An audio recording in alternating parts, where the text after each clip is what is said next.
Hey, it's Sela Social Studies. Hey guys, and welcome back to Sela Social Studies. Today we're going to be covering our fourth and final installment of the Great Depression, how Americans faced hard times.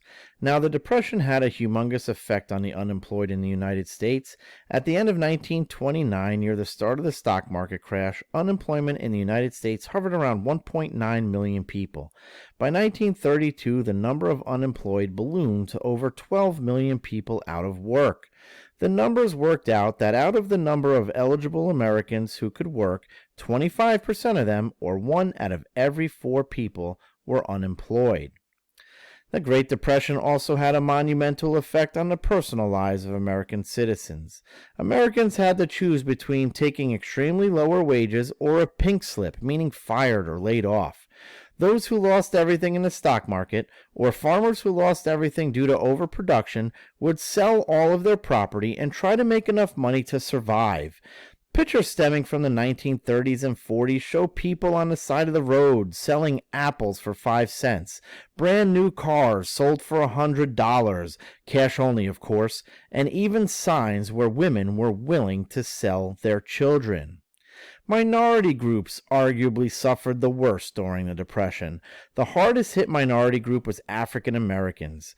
African Americans historically faced discrimination throughout the South and began to face severe discrimination in the North when white workers started taking jobs in factories, displacing African Americans onto the streets.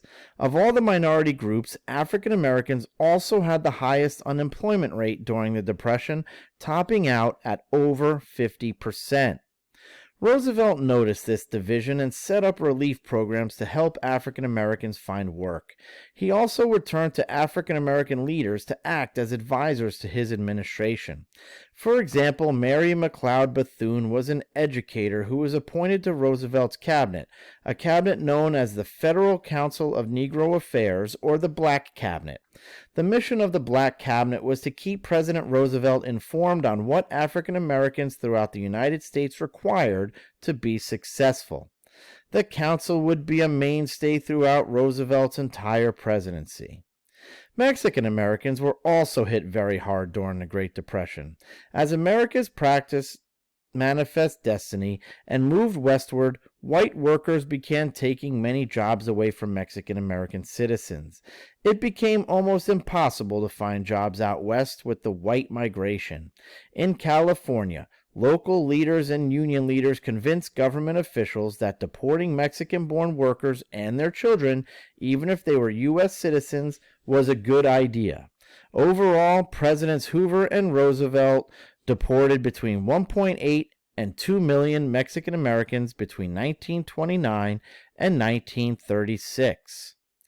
The urban population was adversely affected by the Great Depression as well. Experienced professionals took jobs as taxi drivers and garment cleaners, and as urbanites became unemployed, they benefited by soup kitchens and bread lines that sprung up across the cities. Thousands of unemployed men lined up every morning to receive free donuts and coffee for breakfast and a small loaf of bread and soup for lunch. Lines would go on for blocks and last for hours, as men would walk with picket signs that contained their qualifications, hoping that an employer would come along and hire them for a position. Those who could not make it to the soup kitchen would scavenge the landfills, hoping that a fresh dump of trash would contain discarded food to eat. Soup kitchens were run by more than just the government, though, as mob boss Al Capone successfully ran a soup kitchen in Chicago. Farmers across the nation were affected by the Depression as well. Farmers have been experiencing hard times since the 1920s because prices for farm products remain low because of the rise of the overproduction of crops. Throughout the Depression, the combination of overproduction and underconsumption led to a large amount of farmers losing their farmland. The overproduction of hardy crops like wheat in the Midwest led to devastating effects on the soil like overplowing and severe mineral depletion, leaving the loose soil dry and almost sand-like. Starting in the 1930s, a severe drought hit the Great Plains, which is the middle of the nation where majority of foodstuffs are grown, and lasted for most of the decade.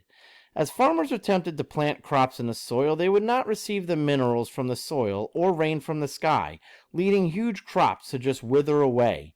Huge dust storms from the southern Texas to as north as Canada swept across the plains, turning the Great Plains into a dust bowl. Massive amounts of dust, the dried soil, rose into the sky and blanketed the area as it traveled from state to state. Light brown, dried soil covered cars, farm equipment, and even houses. When farmers attended to their dead cattle, they would cut the cow open to find the stomach and lungs were full of dirt. So here are some pictures of the Dust Bowl. You can see the cars that were covered, the houses. You could see how the soil rose up into the sky. You could see farm equipment covered. You could see that there are no jobs out in California. People were leaving. And if farmers could not raise crops, then farmers could not pay their mortgages. Their livelihood literally went up in dust, and many farmers in the Midwest lost everything.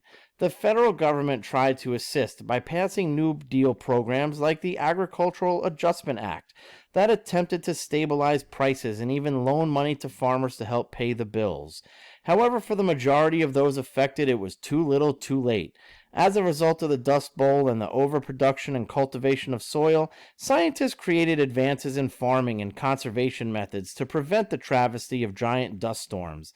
Scientists persuaded farmers to use a rotation of crops to help preserve the soil.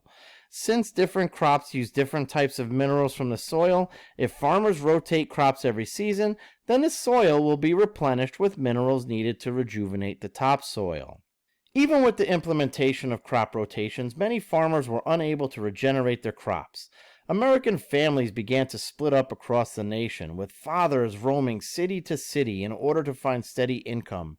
Children had to drop out of schools and take jobs that usually paid a very small amount in order to help their ailing families, or even leave their family and take on the world alone. As the majority of the Midwest farmers, they packed up everything and began to leave the Great Plains. Over 2.5 million farmers traveled west and headed for the lush farm fields of California. California farmers resented the new influx of farmers who attempted to take farming jobs away from the local California farmers. Californians called these incoming farmers Okies as a derogatory term for the new farmers. So the New Deal did have lasting effects. The New Deal was not the problem solver when it came to removing the United States or even the world from the Great Depression, but it did give Americans hope in time of severe times of the unknown. The New Deal greatly expanded the role of the government in the daily lives of the average American. Some of the programs that stem from the Great Depression are still around today, like the Federal Deposit Insurance Corporation that protects the savings of bank customers. The insurance has increased from the Depression era from $100,000 to $250,000 today. The other programs that have had lasting effects is the Social Security Administration. With Americans living longer than ever before, the SSA still provides economic relief to the elderly and those with disabilities and even children. The New Deal was able to help Americans survive from 1939 to 1941.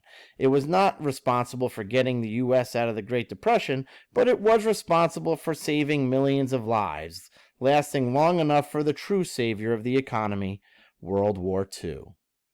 All right, I'll see you next time when we start the discussions on World War II.